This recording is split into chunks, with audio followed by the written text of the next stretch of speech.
Rambhau Bagal official page व रामभान YouTube चॅनलमध्ये आपणा सर्वांचं हार्दिक स्वागत। मित्रो, पंढरपूर आणि मंगळवेढा तालुक्यात एका नव्या औद्योगिक क्रांतीची आणि पायाभूत सुविधांची सुरुवात उद्या महाराष्ट्राचे उपमुख्यमंत्री देवेंद्र फडणवीस यांच्या शुभहस्ते होत आहे। या विकास कामांचा आढावा घेण्याचा प्रयत्न आपण या ठिकाणी आज करतोय। मित्रांनो, बहुप्रतीक्षित असलेली आणि बहुचर्चित असलेली मंगळवेढा उपसा सिंचन योजना, ह्या उपसा सिंचन योजनेचं आरंभ म्हणजे सुरुवात, भूमिपूजन समारंभ उद्या होतोय आणि उद्या कामाला खऱ्या अर्थानं सुरुवात होते। खूप दिवस झालं पाणी येणार अशा पद्धतीच्या वल्गना प्रत्येकाकडून होत होत्या। कोण म्हणत होतं पाणी येणार, कोण म्हणत होतं पाणी आणणार, कोण म्हणत होतं पाणी मीच आणणार। पण पाणी मीच आणणार, पाणी येणार, हे सगळे वादळ आता इतिहास जमा होऊन या ठिकाणी प्रत्यक्ष कामाला सुरुवात होत आहे। खरं तरी या शेतकऱ्यांचा, कष्टकऱ्यांचा उद्याचा हा सुवर्ण दिवस, की आकाशाकडे डोळे लावून बसलेला हा शेतकरी आणि पाण्याची वाट पाहत कित्येक पिढ्या या ठिकाणी संपल्या, झिजल्या, त्या सर्वांचं कुठेतरी आज सार्थक होतंय असं वाटतंय। खरं तरी ही योजना खूप वेळेमध्ये व्हायला हवी, कारण उद्या उद्घाटन होत आहे। बरेच दिवस झालं त्याला मंजुऱ्या मिळत होत्या, त्याचबरोबर विनाअट मंजुरी सध्याचे विद्यमान आमदार समाधानदादा अवताडे यांनी मिळवली आणि या मिळवलेल्या योजनेनंतर ही आता पूर्णत्वाकडे निघालेली आहे। तर तिचं टेंडर होऊन आज ती प्रक्रिया फायनल होऊन त्या ठिकाणी पाण्याची सुविधा किंवा पाण्याची योजना सुरू होते।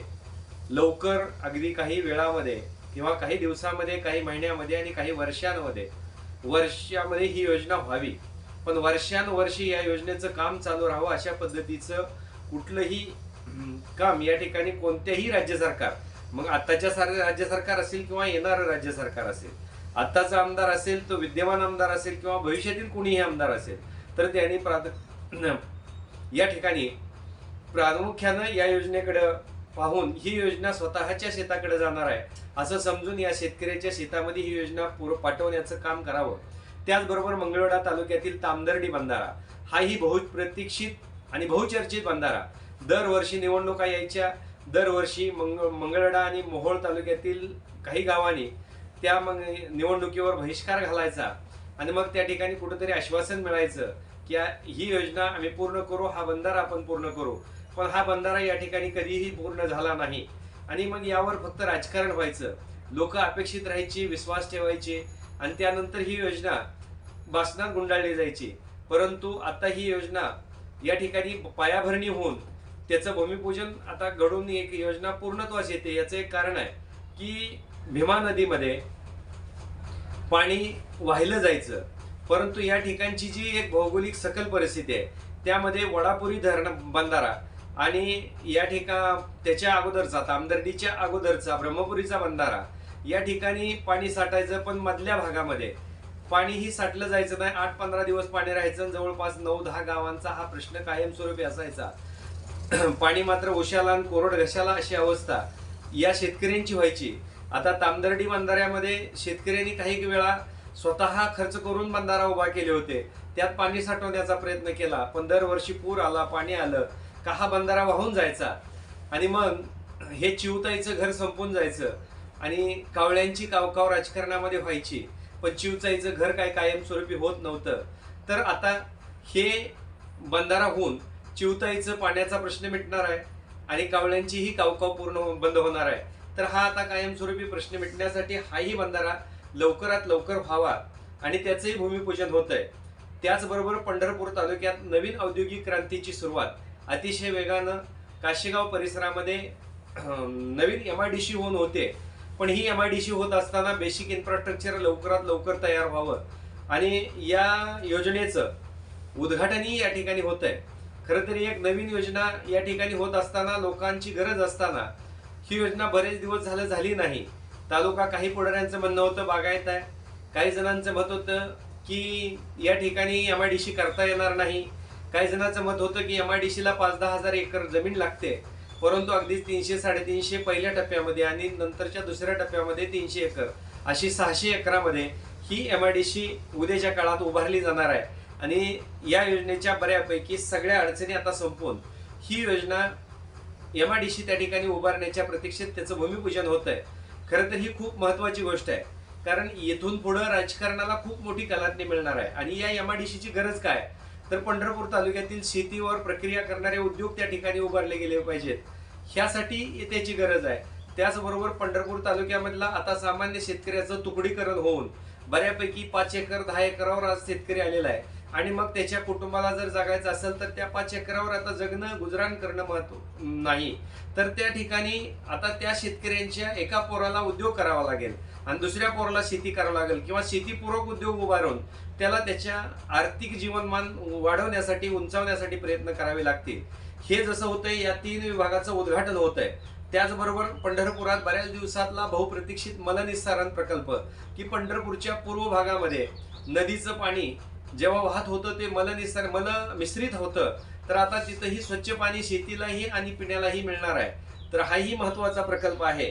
तर त्याचबरोबर जुन्या उपजिल्हा रुग्णालयामध्ये 100 बेड वाढवून त्या ठिकाणी 200 बेड केलेत, परंतु तिथे 2000 बेड केले तरी सुद्धा काहीही उपयोग नाही. तरी पण असतात का 200 बेडचं त्या ठिकाणी हॉस्पिटल होतंय, ते शहराच्या काही भागासाठी उपयोगाचं ठरेल, परंतु नवीन 1000 बेडचं हॉस्पिटल तयार होतंय.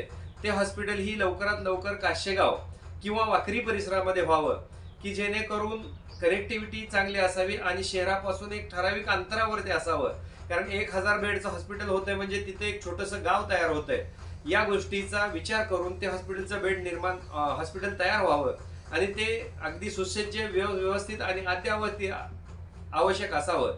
हे आत्ताच्याही आमदारांनी विचारात घ्यावं आणि भविष्यात येणाऱ्याही आमदारांनी विचारात घ्यावं.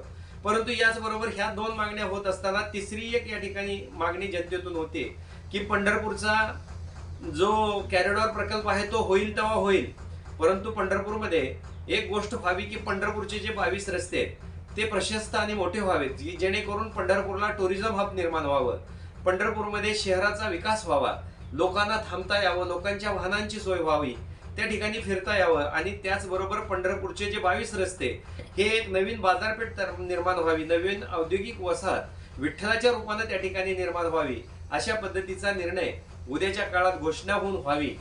उद्याच्या ज्या उद्घाटन प्रसंगी या 3 प्रकल्पासंदर्भात ही घोषणा, त्यातले 2 प्रकल्प झालेलेच आहेत परंतु प्रायोरिटीनं, आणि त्यानंतर मग तुम्ही जर कुठं कॅरिडॉरचं रुंदी लांबी जी काय करायची आहे ती करा, पण पंढरपूरची स्वच्छता ही अबाधित राहिली पाहिजे. त्याचबरोबर विठ्ठल मंदिरात वेळेत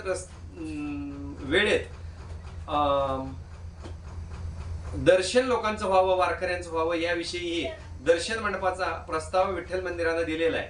तोही लवकरात लवकर पूर्ण व्हावा आणि वेळेत ऑनलाईन दर्शन व्हावं, ते मोफत असावं आणि सामान्यासाठी उपलब्ध व्हावं, एवढंच या ठिकाणी आजची अपेक्षा आहे. खरं तर मित्रांनो, एक गोष्ट आहे की ही विकासाची पर्व या ठिकाणी सुरू असताना, विकासाचं राजकारण करत असताना आमदार समाधानदादा अवतडे असतील किंवा यापूर्वीचे काही आमदार किंवा यापूर्वीचे काही लोकनेते असतील, त्यांनी काही स्वप्न बाळगली असतील, पण ती स्वप्न प्रत्यक्षात उतरली नाहीत. पण आज ती स्वप्न या ठिकाणी या विद्यमान आमदाराच्या कार्यकाळामध्ये प्रत्यक्षात उतरत आहेत. त्यामुळे उद्याच्या विद्यमान आमदारांनाही या ठिकाणी त्यांनी हा प्रस्ताव काही अंशी तरी मंजूर केले नव्हे, सर्वच मंजूर करून त्या ठिकाणी सुरुवात केली, याबद्दल त्यांचंही अभिनंदन. आणि उद्या येणाऱ्या अतिथींचं यांचंही पंढरपूर आणि मंगळवेढा तालुक्यामध्ये अभिनंदन. त्याचबरोबर पंढरपुरातील आणि मंगळवेढ्यातील जनतेनं याविषयी सहजगता दाखवली, आपल्या नेतृत्वाकडे ती मागणी केली आणि या योजना त्यांच्यासाठी सोडवणूक करून घेतल्या, त्याबद्दल पंढरपूरच्याही जनतेचं आणि मंगळवेढ्याच्याही जनतेचं अभिनंदन. उद्याच्या काळामध्ये ह्या योजना पंढरीच्या पांडुरंगाच्या आणि दामाजी पंतांच्या आशीर्वादानं चोखामेळ्याच्या साक्षीने ह्या योजना व्हाव्यात, एवढीच अपेक्षा या ठिकाणी आज व्यक्त करावी वाटते. उद्याच्या काळात हे पाहणं औत्सुक्याचं ठरेल की येणारी ह्या योजना ह्या विकासाभिमुख ठरतायत का विलंबानं होत आहेत, समाधान अवतड्यांचा प्रयत्न कशा पद्धतीचा होतोय, किंवा येणाऱ्या इच्छुक उमेदवारांचा प्रश्न हा राजकारणासाठी कळीचा मुद्दा ठरतोय का, हे पाहणं उद्याच्या काळामध्ये औत्सुक्याचं ठरेल. कारण येणारी निवडणूक ही अगदीच जवळ आलेली आहे आणि आरोपाच्या प्रत्यारोपाच्या फळी झडत राहतील, पण विकासाचे प्रश्न हे सुटलेच गेले पाहिजेत, एवढं मात्र नक्की.